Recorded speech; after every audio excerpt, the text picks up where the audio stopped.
Welcome to the Explainer. All right, let's jump right in. Picture this, you wake up one morning and the very foundation of reality has just shattered. The strong suddenly become prey, the weak are humanity's last stand, and the world as you know it is violently overridden by a brutal, blood-soaked RPG apocalypse. We're looking at a story today where survival absolutely doesn't depend on wealth or status anymore. It depends on sheer, unyielding willpower.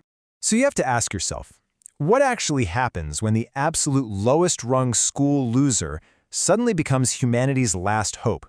Honestly, it's the ultimate power fantasy. Today, we're tracing the chronological journey of a brutally bullied kid who doesn't just survive the literal end of the world, he rises up to completely dominate it.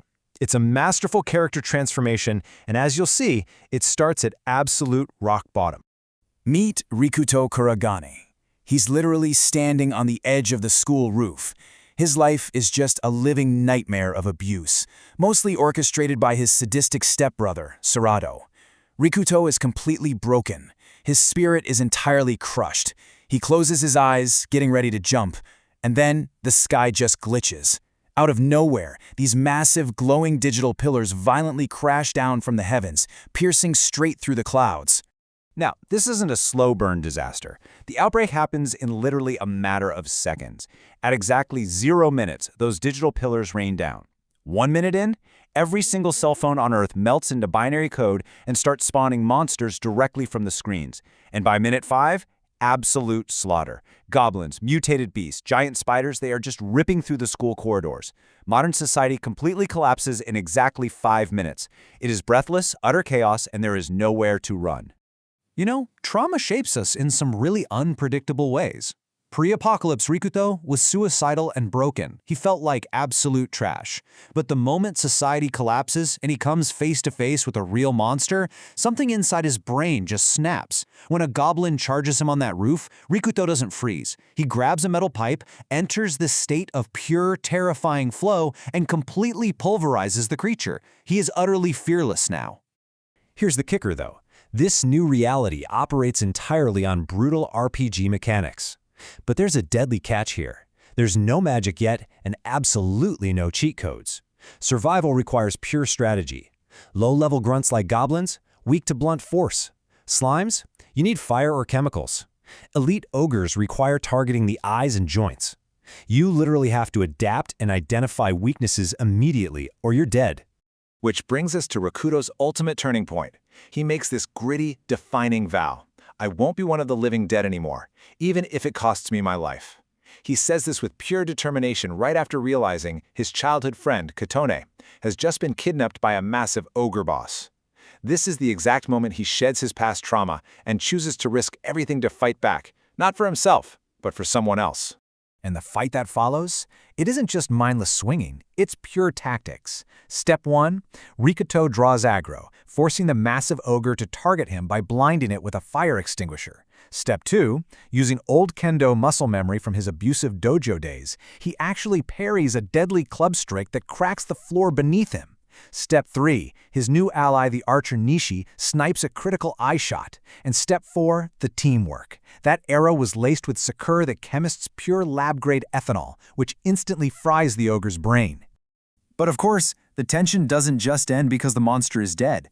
Kotone opens her eyes, only to realize her hero is the very boy she cowardly failed to protect from bullies in the past, and right on cue, her so-called boyfriend, Saito, struts back in to play the hero. Just to be clear, this is the same rich coward who literally threw Kotone to the goblins as human bait 20 minutes ago just to save his own skin.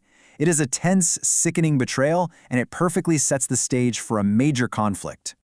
With momentum really building now, the team realizes they desperately need electronic parts to fix a broken cell phone. It's their only hope for finding a rescue signal.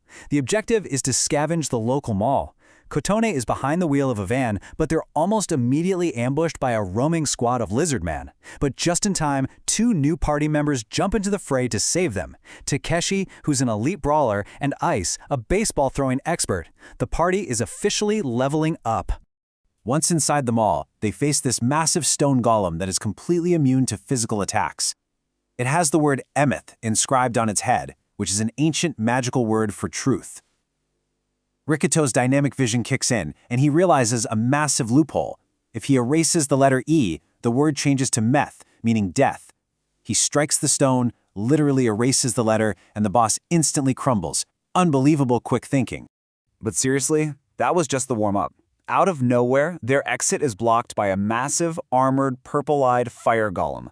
Rikuto immediately draws aggro again, dodging these lethal, floor-shattering strikes by literal millimeters to keep it distracted. Then, Sakura the chemist steps up. Under immense pressure, she rapidly mixes acids and glycerin. Ice ticks her makeshift nitroglycerin, pitches a perfect fastball, and boom, they completely vaporize the boss. Sakura's insane chemistry skills absolutely carry the team here. While they are out fighting for their lives, things back at the school take a genuinely horrifying turn, proving that sometimes humans are way worse than the monsters. Teacher Oyama, the coward they left behind, completely snaps. He turns into a full-blown psychotic tyrant. He weaponizes the lack of food and hope to subjugate the remaining students, stabbing dissidents and holding the girls hostage in this disgusting power trip. He truly believes he is the new king of the apocalypse. And then Rikuto's team returns. Oyama tries to play it cool, but Rikuto instantly spots the fresh blood on the teacher's sleeve. Rikuto doesn't hesitate. He shoves his iron pipe straight into the psychotic teacher's mouth. "My suspicions are never wrong," he says. With absolute ice in his veins, Rikuto immediately humbles the tyrant without even breaking a sweat, restoring order to the survivors. But any peace they find is incredibly short-lived. A new wave of digital pillars crashes down, and harpies and goblins swarm the rooftop. And right here, we see the ultimate contrast between our two leads. Saito's descent is just pathetic. Consumed by jealousy that Katona chose Rikuto, Saito touches a cursed coffin and literally merges with an undead lich boss just to kill our hero. Meanwhile, Rikuto's ascension is absolute. He's fighting for his friends, standing as the ultimate shield against the entire monster horde. But this lich's power is just overwhelming. Beaten to an absolute pulp, slammed against the wall, Rikuto's heart literally stops beating. His mind drifts into this dark, empty void. Trapped inside his deepest trauma, he hears the cruel, mocking voice of his abusive stepbrother, Serato, telling him he's trash, telling him to just accept it and die. And for a heartbreaking moment, Rikuto almost gives up. But then, Katone's voice pierces right through that dark void. She is desperately performing CPR, refusing to let him go. In that mental space, Rikuto looks at the phantom of his brother, winds up, and punches him right in the face. He chooses to live. He resurrects with a huge, gasping breath, roaring back to life, fueled by the incredible realization that he finally has a real family, his team, and they are worth protecting. So, to eradicate this lich once and for all, Sakura rapidly coats Rikuto's metal pipe in pure silver, which is a classic RPG undead weakness, right? Rikuto charges the boss with blistering speed, perfectly dodging its razor-sharp tail, and with one mighty thrust, he drives the silver pipe straight through the lich's neck. Saito's dark magic evaporates into thin air, the boss is completely and utterly destroyed. With the school finally cleared, the team packs up the van and hits the road to Ashimasha, which is the last known safe city. But fast forward to day 5, and they are literally being hunted on the highway by a colossal red wyvern. It's a high-speed vehicle chase, the engine is smoking, they are seconds from death. And then, out of the night, this platinum blonde biker named Genko arrives. She fires flares, blinds the dragons, and saves our crew.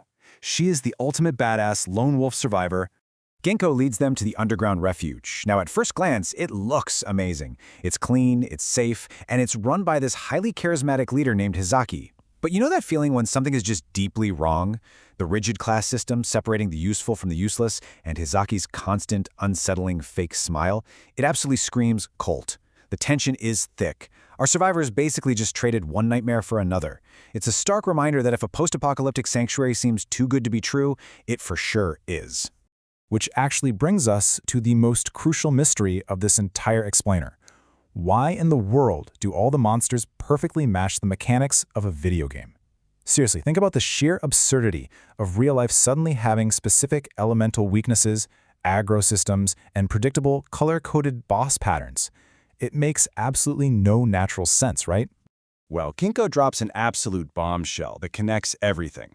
In the past, her mother, Yukina, created a hardcore RPG called MSF. 1 week before Doomsday, Serato, yes, Rikuto's sadistic stepbrother, steals the game data. On Doomsday, Serato unleashes the mythic summoning system to literally end the world, perfectly matching the game's code. And tragically, during the initial outbreak, Yukina dies, saving Ginkgo. Do you see the connection? Rikuto's evil stepbrother is literally the mastermind architect of the apocalypse. And right while they are processing this world-shattering reveal, the corrupt sanctuary completely falls apart. Ginkgo confronts Hizaki, and he just drops the nice guy act. He reveals his actual master plan. He's going to detach the rear train cars, intentionally abandoning the weak survivors and using them as living bait for an incoming monster horde, so he and his elites can escape. His psychopathic true colors are finally out in the open. And then, literally, the walls explode. A massive horde of giant subterranean worms burst directly into the station. It's absolute pandemonium. They are just slaughtering everyone in sight. The supposed safe underground base instantly turns into a claustrophobic, inescapable death trap filled with man-eating worms. The chaos is just relentless. So, let's recap where we're at. Surrounded by giant flesh-eating worms, betrayed by a total psychopath, and carrying the heavy, horrifying knowledge that his own brother caused the end of the world? How will Rikuto Kurogane survive this? What happens next in this brutal RPG apocalypse? Well, you'll have to keep digging to find out. But one thing is for sure, the rules of the game have completely changed. See you next time on The Explainer.